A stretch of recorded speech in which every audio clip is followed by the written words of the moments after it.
Ayer nos llegaba una información que decía, en la sesión de hoy de la Cámara de Diputados, después de un trabajo de más de 2 años, logramos aprobar el proyecto de ley sobre ciberdelitos. Es una gran alegría para mí y para todo nuestro equipo que trabajó mucho en esta temática, el haber llegado a esta instancia que era un anhelo que esperábamos con ansiedad. Este proyecto, cuando se vuelva ley en conjunto con otras políticas, redundará en la ciberseguridad de nuestro país y de cada uno de nosotros. El mensaje venía del diputado Sebastián Cal, con quien estamos en comunicación ahora. ¿Cómo te va, Sebastián? Buen día. Muy buenos días, Jorge, ¿cómo estás? El gusto de saludarte a ti, a todo el equipo de Aspen y a toda la audiencia. Bien, se te nota satisfecho. Estoy contento. Sí, ¿estás con manos libres? ¿Estás con manos libres? Porque te oigo algo lejito. Estoy con manos libres, pero lo saco. Sí, te agradezco. Ahora sí. Sebastián, contale a los oyentes qué significa esto, este paso que ayer anunciaste. Bueno, es un paso muy importante para que todos estemos más seguros. Se le da una herramienta muy importante a la justicia, que a veces hace de que cuando de las pocas veces se logra atrapar un delincuente con las pocas herramientas que hoy tenemos, porque se necesita mucha cooperación internacional, a veces para llegar a atrapar a estos ciberdelincuentes que le vacían la cuenta bancaria a muchísimas personas en el Uruguay, entre otros tipos de delitos. Cuando llega a la justicia, el fiscal hace lo que puede, pero el derecho penal no se puede estirar, y dice: muchachos, lo siento mucho, pero este delito no existe en el Uruguay. Entonces, cuando esto se apruebe, lo primero y de las cosas más importantes, porque nos dejan la puerta de adherir a convenios de cooperación internacionales muy importantes, como el convenio de Budapest, que lo desarrolló el Consejo de Europa y que hoy lo integran más de 70 países. De la región, creo que Uruguay es de los pocos que no lo integra. Va a permitir la cooperación internacional para atrapar a los ciberdelincuentes. Genera muchas herramientas para el Uruguay, algunas que como cortesía, viendo la necesidad que tenemos, nos han dejado empezar a utilizar, sobre todo las que tienen que ver con delitos de abuso de menores, pero se nos abre una puerta muy grande. Después tiene un capítulo que yo lo digo convencido de que va a ser lo que va a terminar redundando en un blindaje más colectivo para todos nosotros, que es una campaña nacional de educación. ¿Por qué? Porque va a llevar a que tengamos todos los uruguayos una formación específica sobre el tema desde la primera etapa de la vida hasta la última etapa de la vida, porque también cargamos al BPS la responsabilidad de formar a los adultos mayores, a los jubilados, a los pensionados, que también están siendo muy afectados por este tipo de delitos. Eso va a llevar también a que cuando en una empresa tengas a alguien trabajando no cometa los errores que se pueden cometer tanto en una empresa pública como privada, para que se hagan una transferencia millonaria, como se estuvo a punto de hacer en UTE hace muy poco tiempo, o para nada más y nada menos que cuidar nuestros principales activos críticos, como por ejemplo, voy a un caso que ya pasó en el Uruguay, que se intentó atacar a la refinería La Teja. ¿Por qué lo hacen? Muchas veces ni siquiera por dinero, muchas veces para demostrar el poderío que tienen. Hoy el cibercrimen en el mundo mueve más dinero que el narcotráfico. Lamentablemente muchos estados siguen pensando de que el cibercrimen depende de un hacker con una capucha negra en el garaje de una casa, y ese ha sido uno de los principales errores que hemos cometido como nación.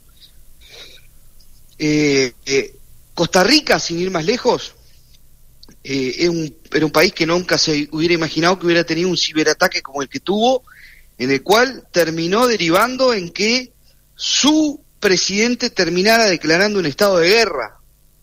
Nunca se lo hubieran imaginado. Tuvieron un ciberataque masivo que dejó paralizado al Estado y a todas las organizaciones estatales.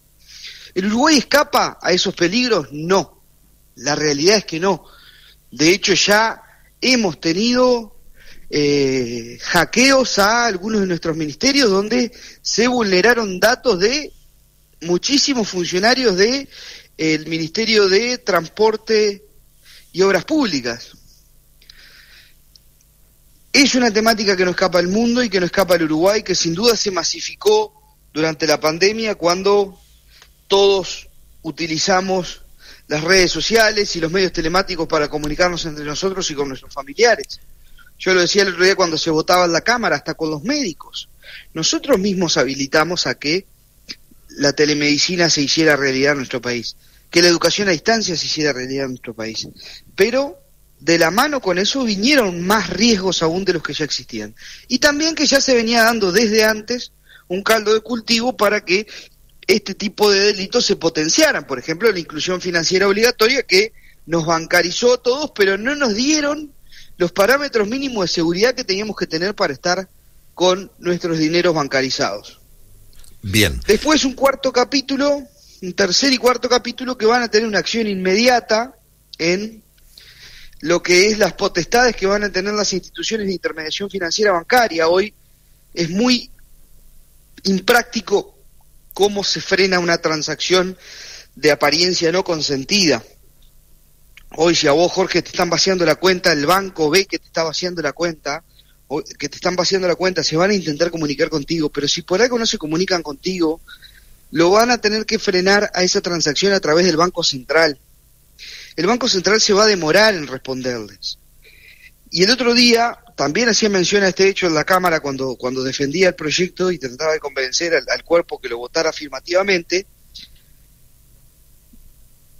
Contaba la experiencia de una funcionaria del Palacio que hacía muy pocos días había estado conmigo en mi despacho, donde se le pide un préstamo y el dinero del préstamo que se le pidió estuvo solamente 8 minutos en su cuenta bancaria. Claramente no se adapta a los tiempos de los mecanismos que hoy estaban establecidos y que este proyecto de ley los cambia. Entonces, más que un proyecto meramente de tipificación penal, que fue de pronto un poco la idea en un principio, después entendimos que había mucho más por hacer. Y terminamos sacando un proyecto de ciberseguridad que es que va a terminar siendo el primer paso que va a dar nuestro país en esta materia. Bien, Sebastián, a partir de esto que sucedió y que anunciabas ayer, al momento en que esto se aplique y que cada cosa de la que has estado detallando realmente pueda llegar a estar a favor de la gente, ¿qué tiene que pasar? Bueno, esto es una tarea de muchos. Primero que nada, ya estamos acostumbrados a hablar de seguridad, solamente un tema de dependencia estatal. Ese concepto con la ciberseguridad cambia. ¿Por qué? Porque las cadenas de supermercados, sin ir más lejos, saben, Jorge, dónde vos vivís, qué tarjeta de crédito tenés, qué mayonesa te gusta y un montón de datos personales que hoy de pronto no se protegen de la forma que estos deberían. Entonces esto es una cooperación entre públicos y privados para que funcione. Después, las mutualistas. Hoy los datos médicos de una persona en el mercado negro valen 6 veces más, de hecho, que los datos financieros de esa persona. Porque los datos financieros, yo cambio tu número de cuenta, Jorge, y bueno, el banco tendrá que ver cómo hace, te dará las tarjetas de vuelta, te reasignará números de cuenta, cambiarás contraseñas.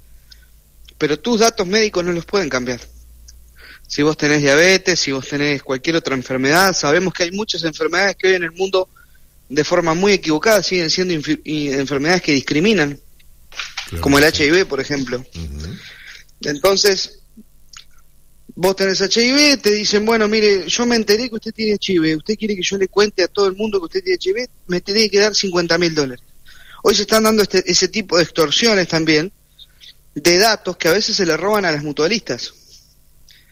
Entonces, cuando hablo de que realmente esto es una cooperación interinstitucional entre público y privado, es real, y como pocas veces se ha visto en la historia, para que funcione. Bien, pero yo después, no... Sí, pero a ver, porque estoy un poquito limitado de tiempo, Sebastián, y quiero preguntarte sobre otro tema también. Yo a lo que me refiero, desde el punto de vista de la burocracia y de los pasos a seguir, ¿qué más se necesita para que esto se aplique? Que diga, bueno, la ley está aprobada y se empieza a aplicar a partir del lunes. Cientos, por no decir miles de estafas podríamos haber evitado de esto. Hace 2 años que están, hace 2 años, 2 años y medio están tratando de ponerse de acuerdo para esto, sí. 2 años y medio suplicándole de rodillas a todo el sistema político que apruebe este proyecto. Sí, bueno, ¿y entonces? Pedir a comunicación urgente al Senado. Se votó, se pasó en el día, ese mismo día ya pasó al Senado. Sí. Hoy está en el Senado.